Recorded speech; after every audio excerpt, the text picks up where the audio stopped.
Well, good evening and thank you for joining us on Atlantic Television Network. This is Press Roundtable.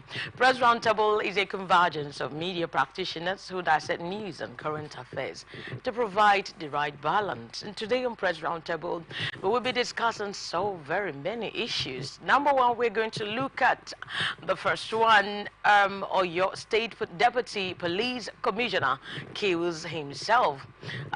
And the gremios security agencies to track individuals with fake certificate.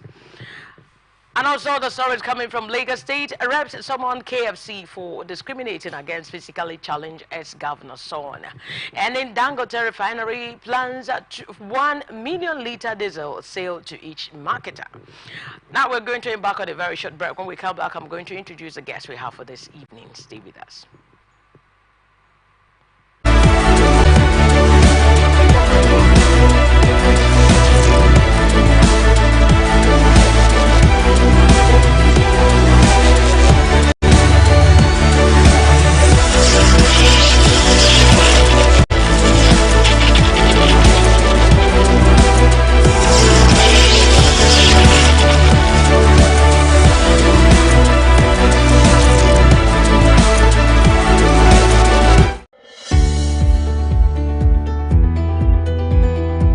People into the country illegally. That is amazing. Honourable you human trafficker. Honourable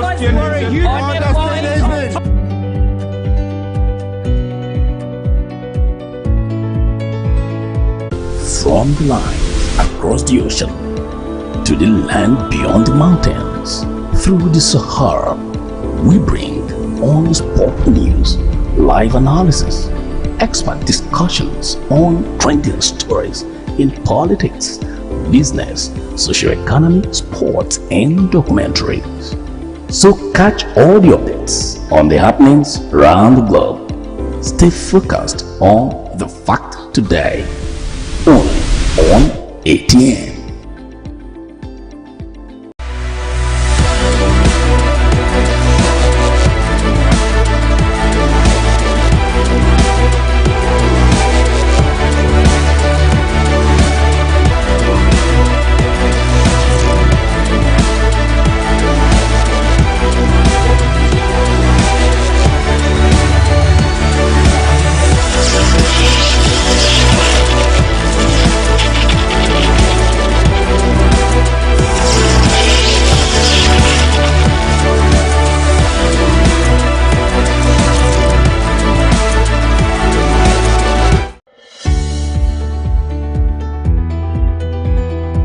People into the country illegally. That is amazing. Honourable you human trafficker. Honourable they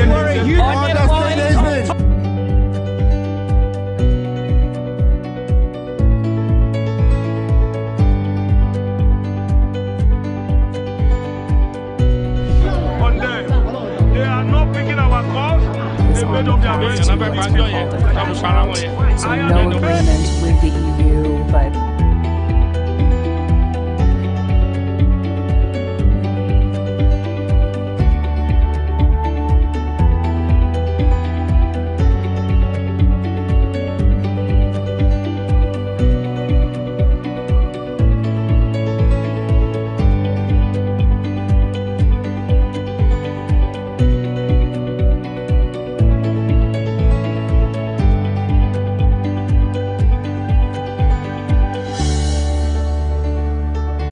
From the line across the ocean to the land beyond the mountains, through around the globe. Stay focused. All right, glad to have you back. This is Atlantic Television Network and the program is Press Roundtable. This evening I have my usual guest, of course. His name is Mr. Kingsley George Papamie.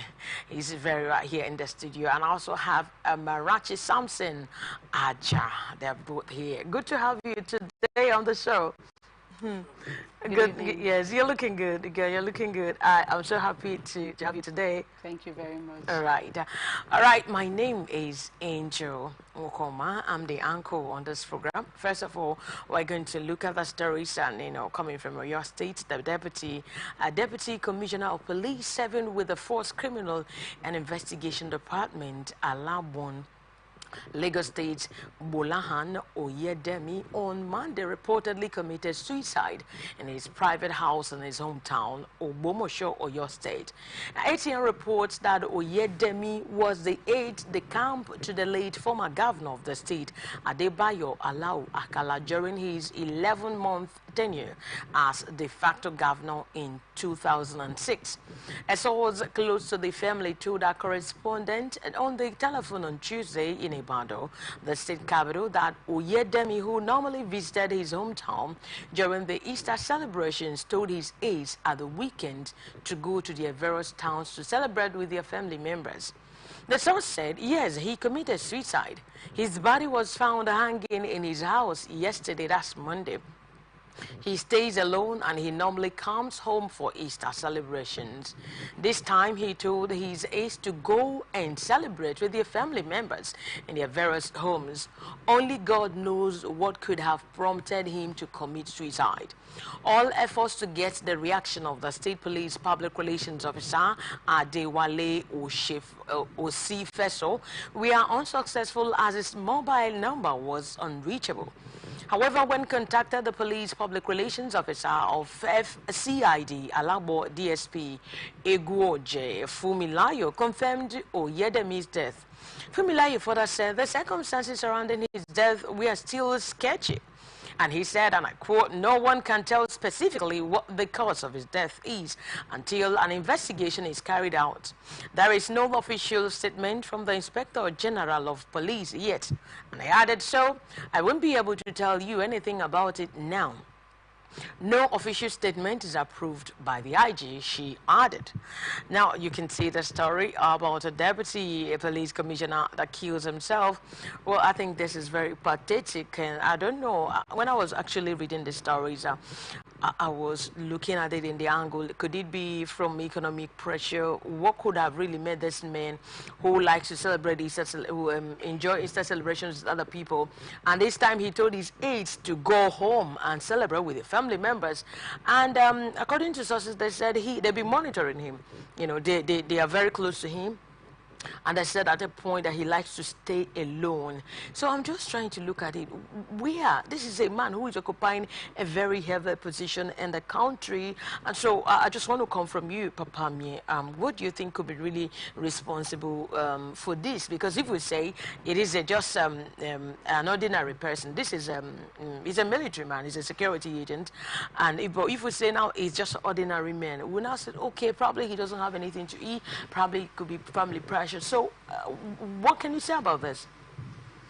Yes, looking at the situation, it's actually too pathetic. And, honestly. And a horror. A horror that has, in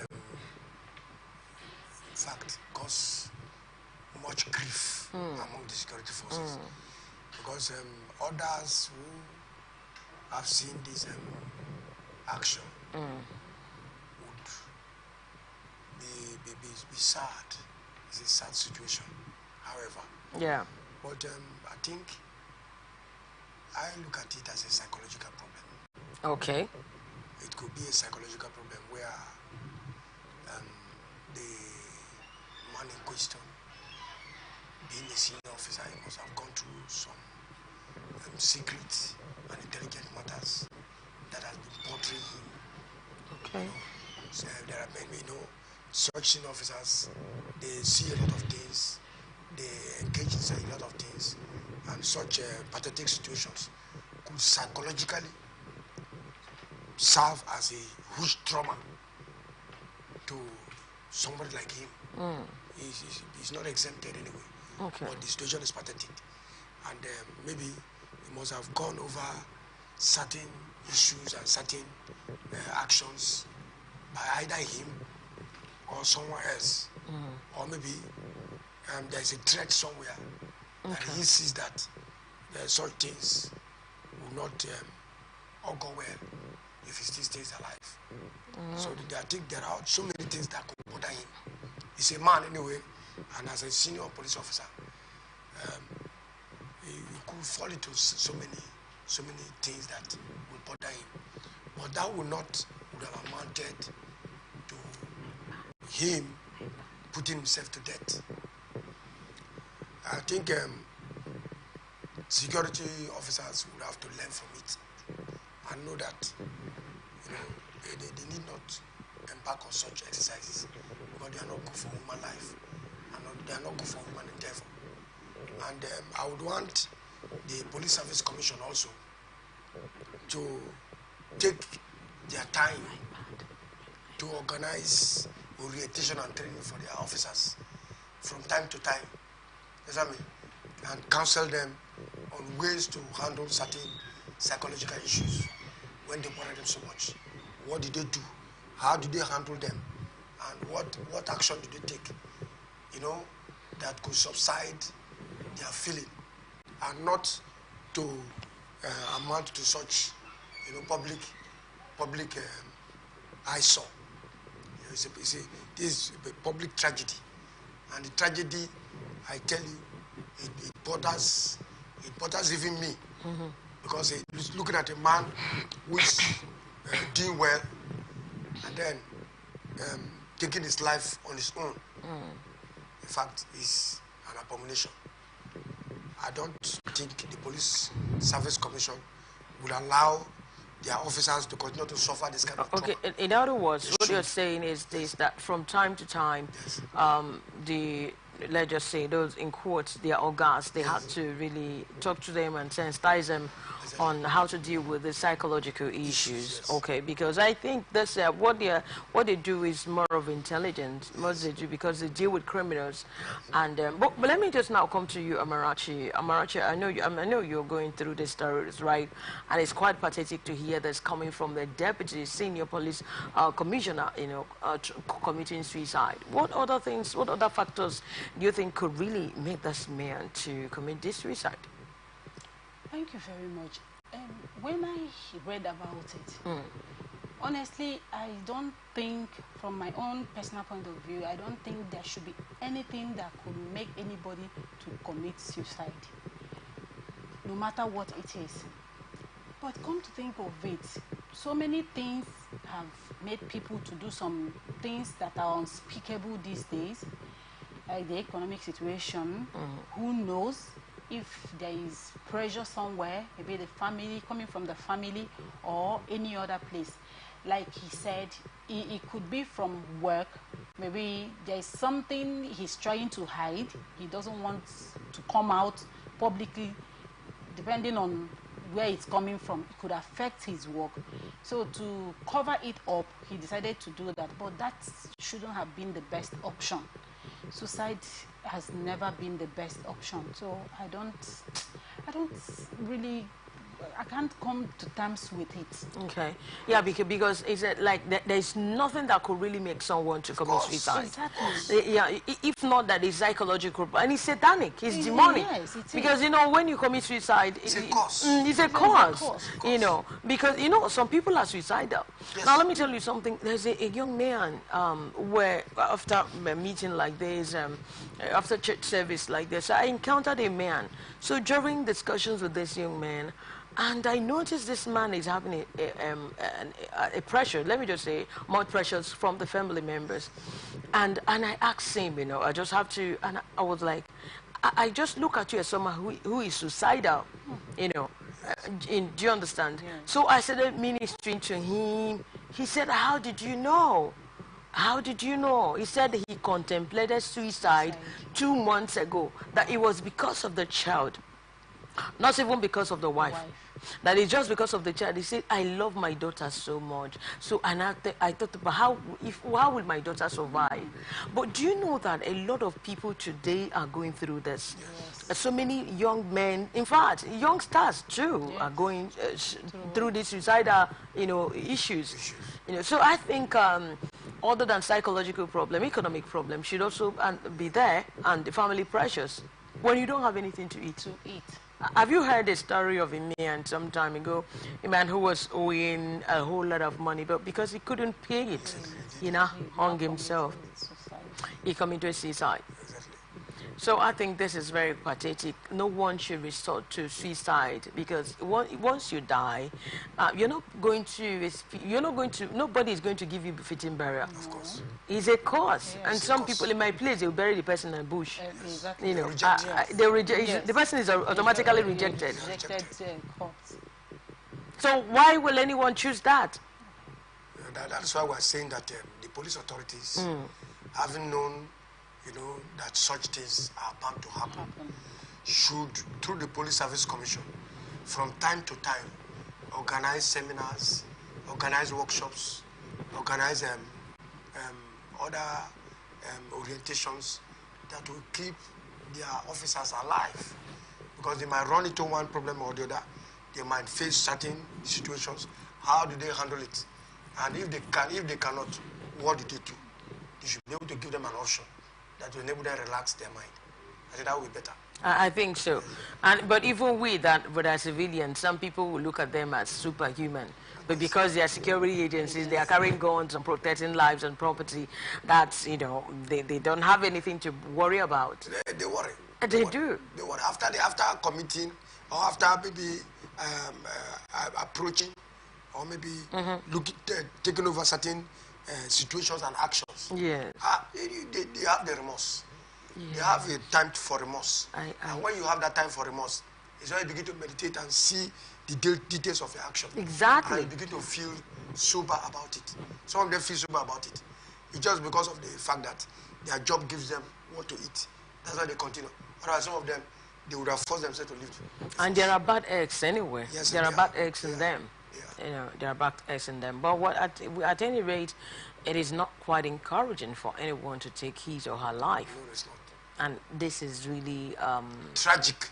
It's tragic. Not just only tragic, but it's satanic. It's demonic. It's Right, let's go over to another story. The Minister of Education, Professor Tahir Maman, on Tuesday, said security agencies will go after individuals with fake degree certificates in the country.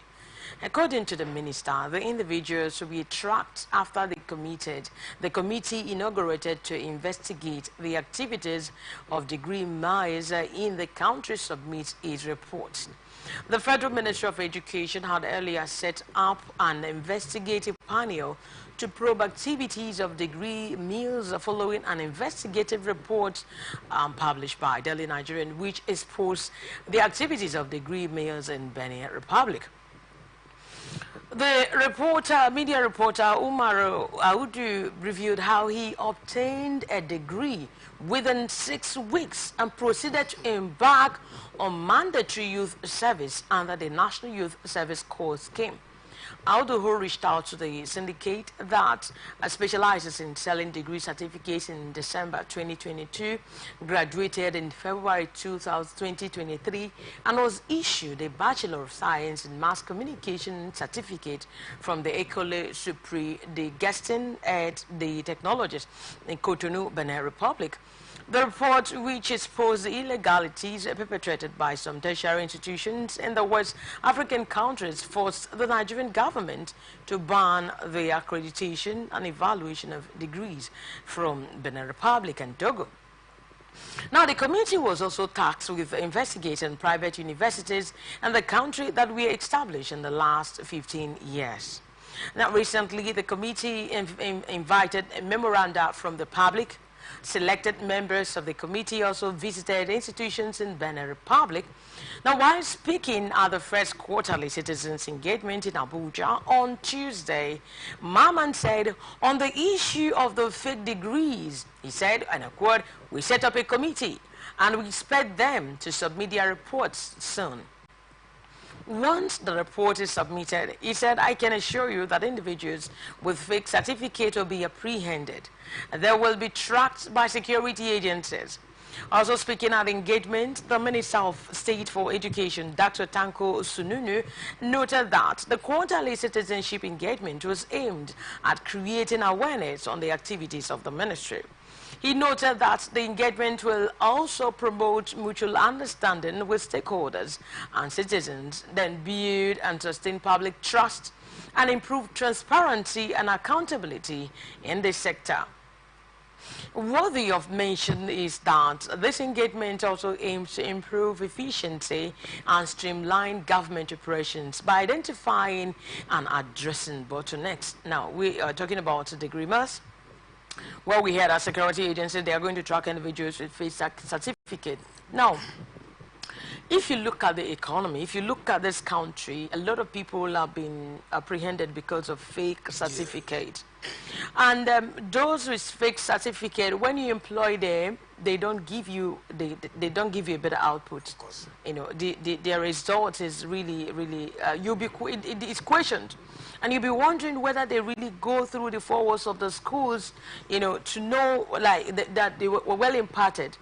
Now they said they are going to trace these people. The security agencies have to track this in order to help Nigerians, you know, fish out those ones who have fake certificates. Do you understand it? Now, what I want your reaction, Papa Mir. What's your reaction on this? Once they said that the security agencies is duty of the security agencies or the duty of the government to fish out these fake certificates. Yes, I think one of the pitfalls of our social and economic strength in this country is because of fake certificates. Yes. One of the major problems that Nigeria is facing is certificate racketeering. And the reason why people do this is because our government, you know, they rely more on the certificate than what the person or the individual can add, what value or what input. Because you, being a student of an institution for 4 or 5 years, or sometimes more than that, would have gained knowledge and should be able to at least make an innovation. An innovation is that innovation is all about what you studied, what area of specialization, what area of need of the society have you identified. That's why we are studying. And how would you render solution to such problems? I mean, Nigeria is a country where, you know, in every strata of employment in the country, we celebrate certificate. And we see if somebody can bring a PhD certificate, he can bring other. We celebrate it. Did you listen to what we read? The stories? Yes. The man who said he obtained his degree for 6 weeks, and he went for youth service. He went for youth service, and I'm saying that there was no proper investigation whatsoever. And if we are celebrating certificate, okay, what have we gained? And that is why the country does not have a vision.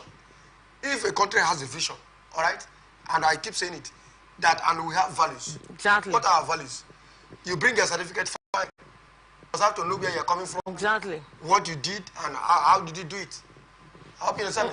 The NYC should not be only taking in students and then posting them. No. They should also have a kind of committee, an assessment committee or a screening committee. With your certificate, yes. Where are you coming from? What have you done? Where is your research thesis or project? They look at it and then know where you're coming from and what you have done, ask you questions and authenticate actually if you can defend it. I don't understand. I'm talking about the NYSC.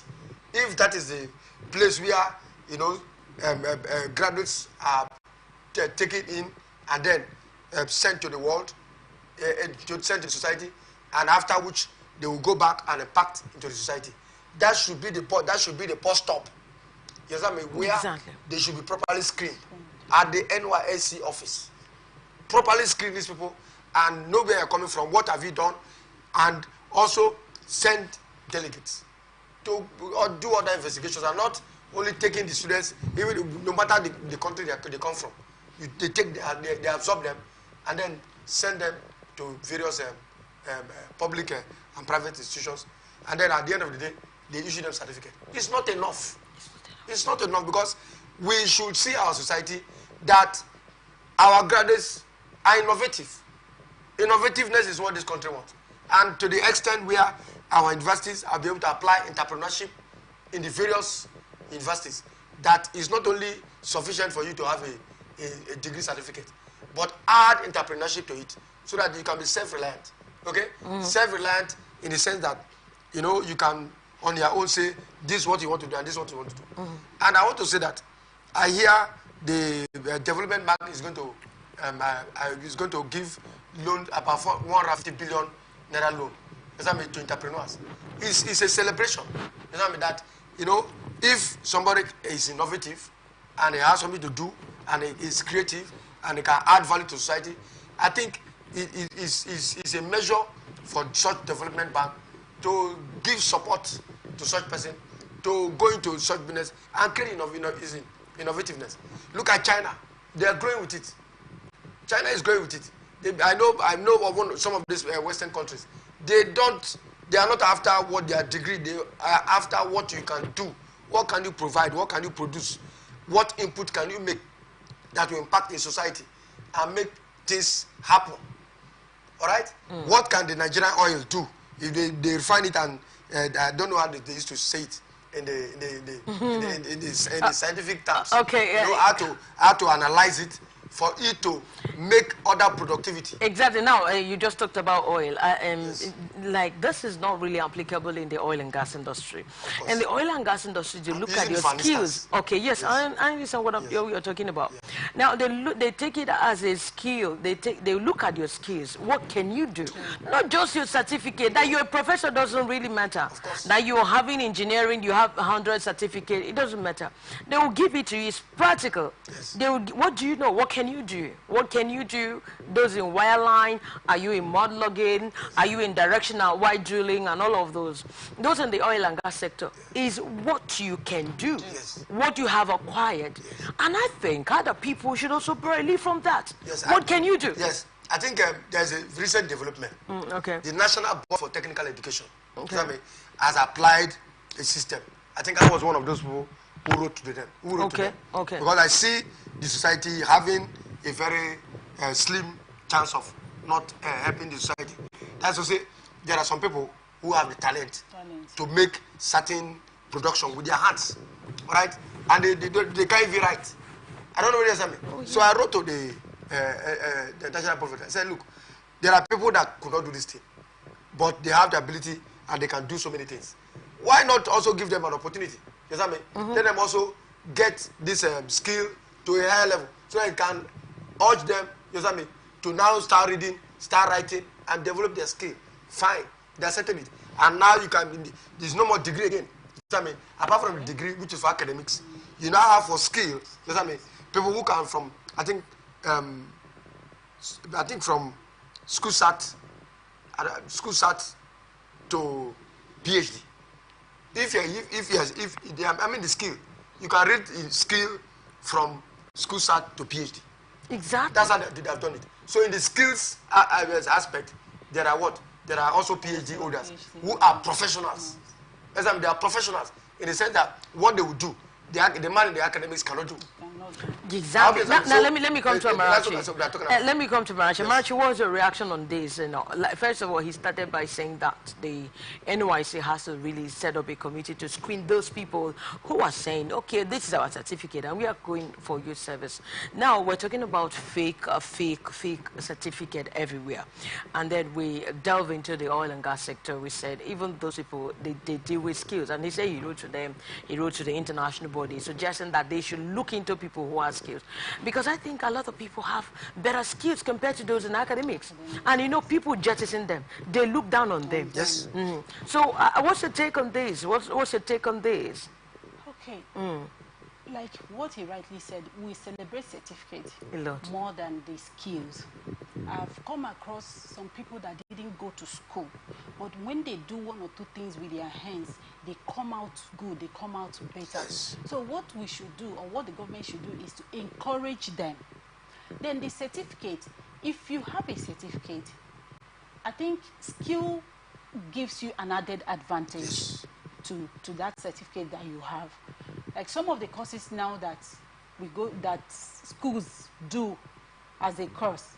You know, some people go there, do it, and come out. When you ask them, okay, one will say, I did a cosmetology.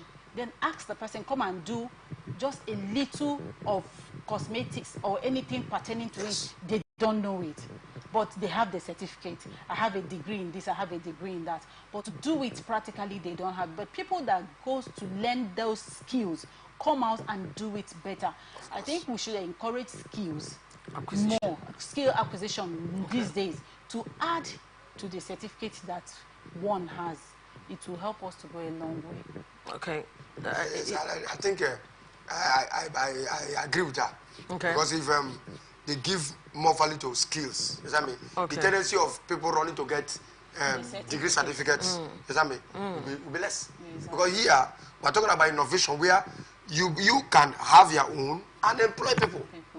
Employ people to work with you. Not just ordinary certificate. Not just certificate. The certificate, you come and say, I'm looking for a job. What job are you looking for? What can you do? What can you do? You know, I was opportune to train a girl. They asked a girl in my former company. They said, please train this girl for us. So I was asking her questions. I just gave her a pen. I said, just write one or two things. But because I didn't know, you know, I was just like normal chairs in the studio. Okay. And that was on FM. And I said, okay, just put up this and write this, you know, just catch you, you know, I'm going to teach you, I'm going to coach you. But do you know one thing? To my greatest surprise, she doesn't know what to write. She doesn't know what to write, and she wants to come and talk on radio. Yeah, you understand it? Yeah, she wants to come and talk on radio. So that means after everything, like after 4 or 5 years now, she'll graduate and then go for youth service. When she come out, what do we have? Where will she fit in? Where will she work? And she says she's studying mass communication. And tomorrow they will say she's a graduate, I am a graduate. That's why you would say, yes, it's true, they celebrate certificate here. Well, on that note, I want us to go on a short break right now. When we come back, we're going to look at the House of Reps, a committee on disabilities, what they have done in Lagos State. Just stay tuned.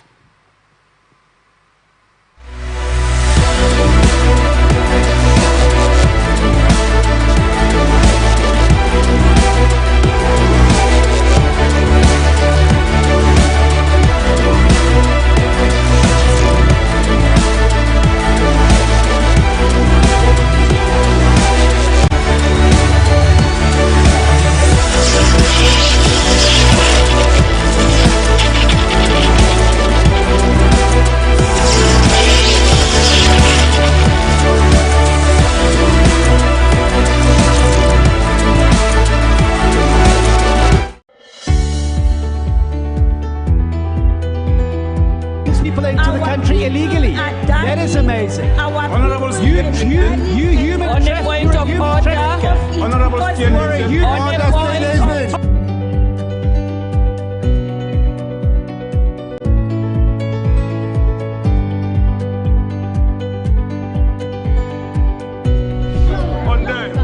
they are not picking our calls. They made up their minds. So no agreement with the EU, but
right, glad to have you back on Atlantic Television Network, and the program is Press Roundtable.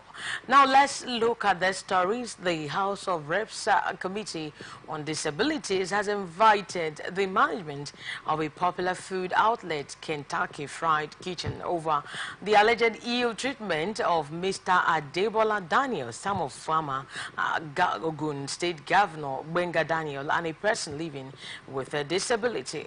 The committee's chairman, Bashiru Anyila, disclosed this on Tuesday while briefing House of Representatives correspondent at the National Assembly Complex, Abuja.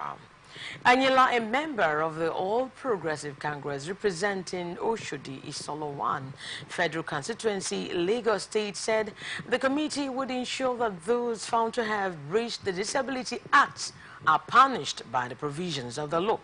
Adebola, a wheelchair user, was said to have been denied access to the KFC outlet within the Murtala Mohammed International Airport, Lagos, last week, with the manager quoted as saying, "No wheelchair allowed." Speaking on the development, the lawmaker said, "We have invited KFC and there will be an investigation which will be based on house rules." He added, the discriminatory incident highlighted by Mr. Daniel's public account sheds light on the challenges being faced by individuals with disabilities in Nigeria. Mr. Daniel, a wheelchair user, faced humiliation when he was refused entry to the KFC outlet, with the manager stating, "No wheelchair allowed." This treatment is unacceptable and goes against the principles of inclusivity and respect, and it is a violation of the Disability Act. Now, according to Anyila, the son of the ex-governor and serving Senator Daniel, recounted his experience at the KFC outlet of the airport in a series of tweets posted on Wednesday by his ex-handle at Debola Daniel, saying, "Being disabled often rose over my spirit, leaving behind a trail of shattered dignity and forgotten humanity. Nowhere more so than in Nigeria." He added that the denial of individuals with disabilities access to public spaces is not only disrespectful, but also undermines ongoing efforts to implement the Disability Act. Now he continued. He said the case of Mr. Adebola Daniel is one in millions of other unreported cases of such abuses and injustices against people with disabilities. This will no longer be tolerated by the government at all levels. Any establishment within the shore of our country, irrespective of owner status, should take note. Enough is enough. The Discrimination Against People with Disabilities Prohibition Act 2018, passed by the National Assembly, aims to safeguard the rights of persons with disabilities. However, compliance with this act has been lacking since the grace period ended in January.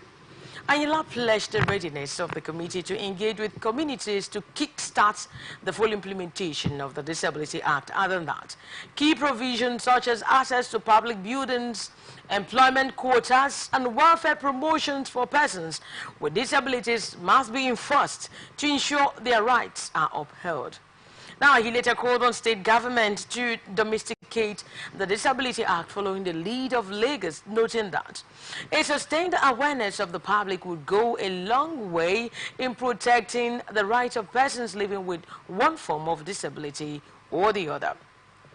Now, fielding questions from journalists on the sideline of the briefing, Anyila rejected the notion that the committee is speaking up solely because the son of a highly placed citizen is involved, but added, if it takes Daniel's son to make our members get access to public places and make the work of our committee known, so be it. Now, did you follow up the stories? Now, these stories have been trending for a long time right now. Last week, where there's Daniel, the former governor of Ogun State, was denied access. And, you know, the manager said, "No wheelchair." Like, this is really quite discriminatory against persons living with disability. Now, the reps has really summoned this KFC management for discriminating and against this ex-governor's son. But my question is it because it's the ex-governor's son that really made them to really come up and say, okay, you know, we're not going to take it anymore? Or has there been this incident, has this incident been occurring and people are going there, seeing this inscription written boldly, no wheelchair, like no access to anyone with disability? How? This is Nigeria. What can you say about this? Yes, I think looking at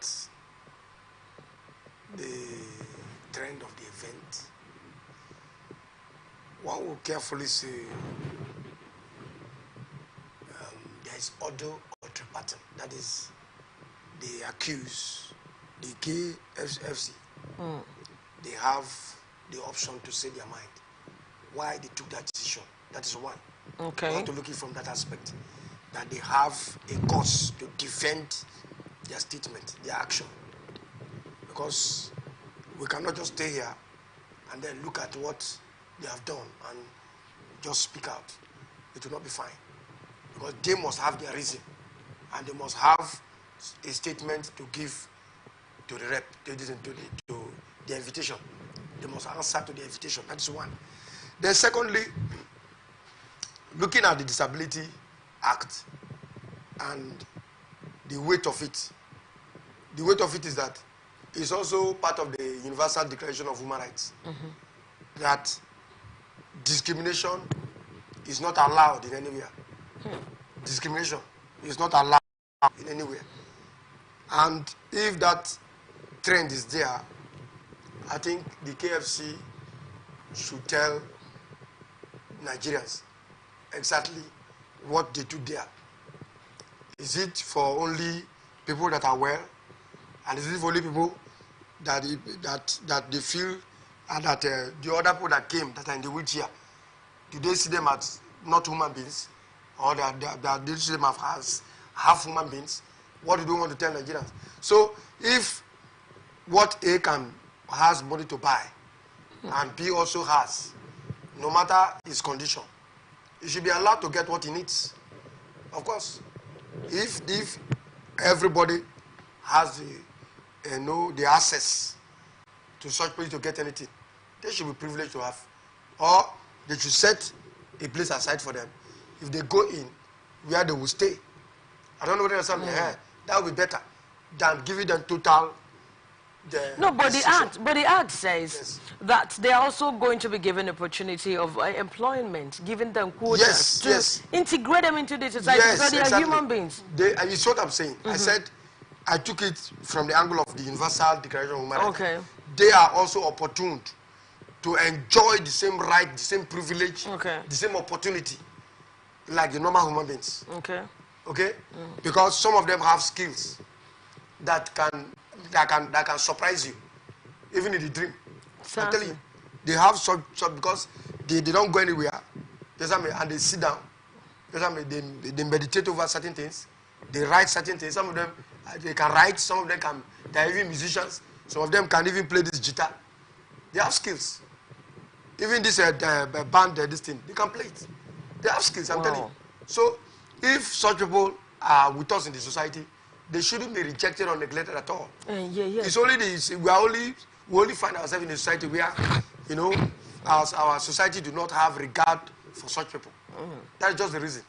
Otherwise, such people, from time to time, I know that some wealthy, philanthropic citizens of Nigeria do visit, these disabled homes. And they also give them help, give their support to enable them achieve something in life. I think what KFC have done is not acceptable in any way at all. What we need, what they ought to do, as we can see, is that they need to integrate these people and make them happy. Because what they have done is that, in fact, they have condemned them in the first place. Okay, let's take it. Let me go to Amarachi. I don't know if you really heard when I was talking about the story about how she felt, he said he felt like his humanity and dignity is being stripped off. Yes. Now, you can imagine that. Now, what's your reaction on this? Do you think proper investigation should be, carried on these whole stories, and then they should really be punished? What do you think about this whole stories? I know you must have read these stories before. How did you feel? I felt very bad. Because You know, it can happen to anyone. it can happen to anyone. Because I don't think that anybody has the right to stop anybody from going to such public places. He's disabled, yes. Possibly, no way, it couldn't have been his fault. So he should have the right to go in, get whatever. It's a restaurant, for crying out loud. Go in, get whatever he wants, and come out. So there shouldn't be any restriction. So it is not good at all. Coming to say they will come and defend themselves or say what, I don't think they have anything to defend. They are wrong. They are wrong. It is not good. I think they need to really apologize. To the young man, yes. They need to apologize to this young man, and they also need to really look at it that it can happen to anyone. What if the manager who wrote that they don't want to see anyone with wheelchair, you can't have access to their eatery facility? What if it happens to him? What if there's an accident tomorrow? The Bible says that time and unforeseen occurrences befall men. Yes. So it can happen to him. It can course. happen Yes, to it the can wife. happen to It anybody. can happen to any member of the family. Yes. So what are we talking about here? You're denying him of access of coming to patronize you because of what? No, this is really absolutely embarrassing. wrong. It's embarrassing. It's And, embarrassing. see, they should have equal right with us. Yes. And then I see people treat them with disdain and disrespect. Yes. We should treat them with dignity and respect, Of course. so that they will feel sense of belonging, that they're humans. It is not their fault. Most of the time, it's not their fault. not their It fault. could just be accident. It could be through born, inborn, or maybe this is what they inherited from their parents. It could be one or two reasons, Well, we're not going to deliberate on that because it's really quite condemnable. Yes. It is really bad. And then the KFC should tell Nigerians Why? why such people So should that not means, come there. Nigerians now, all we are sitting there here, we are waiting for them to explain to Nigerians. We are waiting to hear that they've given the explanation why they choose not to allow disabled in their facility. Now let's take up the last story. The $20 billion worth Dangote Petroleum Refinery has commenced the sale of automotive gas oil, popularly called diesel, to oil marketers nationwide. Dealers and officials of the plant confirmed this on Tuesday, as it was gathered that the refinery commenced diesel sales last week. They started pumping out diesel to marketers since last week. They also promised to sell aviation fuel soon. Some of my members confirmed this to me after making the purchase, the national president said. Independent Petroleum Marketers Association of Nigeria, Abubakar Meigandi, told our correspondent. He said the move by Dangote would lead to a crash in diesel prices as the commodity rose to a high of about 1,700 naira per liter recently. The price of diesel is going to fall because of the release of products from the Dangote refinery. In fact, it is already coming down in Lagos, Meigandi stated. A senior management official of the firm confirmed the sale of diesel to marketers, as the source noted that the premium motor spirit, popularly called petrol, would soon be released to the market. Let's take the story from there. And that's the Dangote refinery. Yes. Has really faced a series of hurdles as it strives to release this refined products into the market after it was officially inaugurated by former President Muhammadu Buhari in May 2023. Yes. Okay, let's take it from there. So now we want to look at this way. They said they've really released it and now in the market, and they promised to give them 1 million liter diesel sale to each market. How do you think this? I just want to come to you, Papa Mio. How do you think this can really help the economy? Now we are in. Look at it's because of the fuel prices. It's because of the diesel. It's because of this oil issue that we are facing this economic challenges. Yes. Now, this Dangote refinery has been commissioned by former President Muhammadu Buhari in 2023. That was last year. And now they said the diesel is out. They're going to promise the marketers and also the motor premium spirit, which is called fuel, that is very soon is going to be available. So, in a nutshell, just very few sentences. What can you say about this? Yes, I think first of all, I want to thank the Dangote management for keeping their words. This is exactly what Nigeria needs. Nigeria need their oil to be refined in their country and then export, not actually exporting the crude and then importing the fuel. It's like putting the cart before the horse. It's wrong. It's a wrong process. This is the right process we need. Okay. And if a man that has other supporters with him, we have set up such a thing, we want other Nigerians to emulate this venture and ensure that private refineries should begin to evolve. And other state governors should also be giving such licenses to operate, where a state should be seen to be building refineries. America, I keep saying this, America has about 150 refineries. That is why you can see that all their population can work well, feed well, and do other things. So I want to say that the Nigerian government should not look at any project for now. Okay. They should insist in ensuring that we have more refineries before this tenure will over. I want to see Bola Tinubu and the National Assembly thinking about how to provide more refineries, because if Dangote refinery exists alone, there's going to be monopoly. There's going to be monopoly in the system. So we should see where more refineries should come in and there's enough oil. Now, with enough oil, there will be job for the society. There will be more oil circulating in the country, and prices will reduce. Okay, now because the higher the demand, the lesser the price.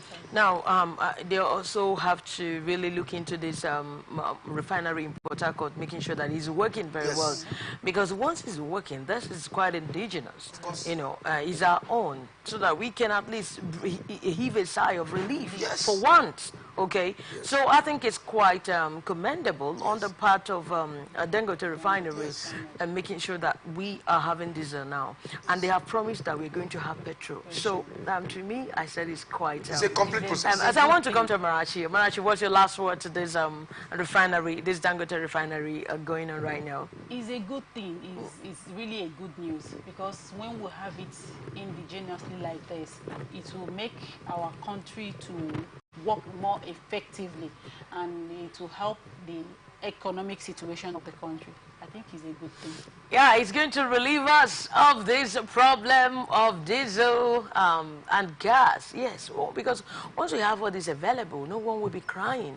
Yes. I think the prices of goods that has been skyrocketing every single day will be going down, so that we can also eat food. Sure. How many persons are eating 3 square meal a day? How many persons? Terrible. It's quite terrible, right? So I think if this if they take it very serious and the government look into this, making sure that they are bringing this diesel, the petrol is available to all, I think Nigerian system is going to be better. Yes. Well, that's the much you can take for today on Press Roundtable on Atlantic Television Network. Well, this program comes your way tomorrow, same time, every single day. You can stay connected on ATN socials and follow and like a page on Twitter. We have Atlantic TV Net on Facebook, and on YouTube we have Atlantic Television Network, on Instagram and TikTok Atlantic TV Network 1. You can also watch us live on StarTimes on channel 194, and on our website we have atlanticnetwork.tv. We have an app, ATN Live, on YouTube and Facebook, Atlantic Television Network. ATM Press Roundtable, we provide the right narrative and news narration. Do you remember at 9 o'clock we shall be coming up with the global news on Atlantic Television Network? Peace and unity are the pathways to progress. I am Angel Okoma, popularly called Angelic Angel on the social media. But at this point, I want to thank my guest on the program this evening. I want to start from you, Mr. Jared Kingsley Papami. You've been a very wonderful man. You're an editor, you're a journalist, and you're a media practitioner. I respect your voice as well. And Amarachi Samson Aja, I'm so happy, excited that you are here today. You're a media practitioner. You've been a voice as well. But today is your first appearance on a Press Roundtable. I hope we are going to be doing this. Yeah. All right. That's a good one. Please do stay tuned for the rest of our programs and enjoy the rest of. From the